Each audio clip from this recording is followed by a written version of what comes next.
शीश का दान सबसे नहीं पहले मांगा था देखिए सर। ये वीडियो। भगवान श्री कृष्ण ने शीश काटा था, और क्यों काटा था इसके पीछे भी एक पौराणिक कथा जुड़ी हुई है। सर मैं आपको बता दूं, ये कहा जाता है कि ये हारेगा सारा, और ये जो हारते और उसकी तरफ से लड़ता, पांडव जीतते कौरव हारते तो कौरवों की तरफ से लड़ता तो सबको मार देता। मगर शास्त्र तो कुछ और कहते हैं।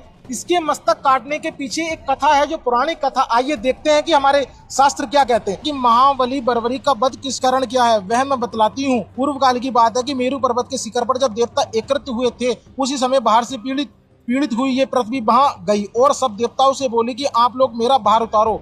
तब ब्रह्मा जी ने भगवान विष्णु से कहा कि भगवान आप मेरी प्रार्थना सुनो, आप ही पृथ्वी का भार उतारें। इस समय कार्य में देवता आपका अनुसरण करेंगे। तब भगवान विष्णु ने तथास्तु कहकर ब्रह्मा जी से प्रार्थना स्वीकार कर ली। इसी समय सूर्यवर्चा नामक यक्षराज ने, ये सूर्यवर्चा पिछले जन्म का बर्बरीक हुआ है। बर्बरीक पिछले जन्म में सूर्यवर्च नाम का राक्षस था। आइए आगे देखते हैं।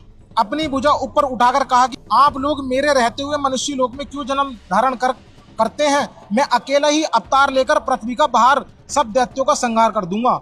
सूर्यवर्चा के ऐसे कहने पर ब्रह्मा जी कुपित होकर बोले कि दुर्मति पृथ्वी का यह भार महान समस्त देवताओं के लिए भी दुस्सह है। उसे तू मोहवश केवल अपने ही द्वारा साध्य बतलाता है। हे मूर्ख, पृथ्वी का भार उतारते समय जब युद्ध का आरंभ होगा, उस समय श्री कृष्ण के हाथों तेरा शरीर का नाश होगा। इसमें संशय नहीं है, ब्रह्मा जी के द्वारा ऐसा श्राप प्राप्त हुआ था। ब्रह्मा जी के श्राप के कारण भगवान श्री कृष्ण ने उसका वध किया था, उसका शीश काटा था। और रामानंद जी महाराज हो गए, अनिरुद्धाचार्य महाराज हो गए, और भी हैं। और भी खाटू श्याम की महिमा मंडन इतने जोरों से करते हैं, जागरण मंच पे इतना भव्य दरबार लगा के।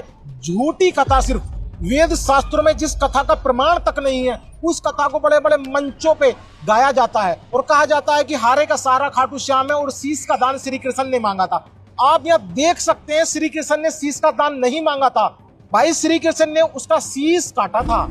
ये बिल्कुल भ्रांति फैलाई गई है। मैं सभी श्याम प्रेमियों से निवेदन करना चाहूंगा, आप एक्चुअल कथा सुनो और इन फर्जी बाबाओं के चक्कर में आके अपना जीवन व्यर्थ ना करो।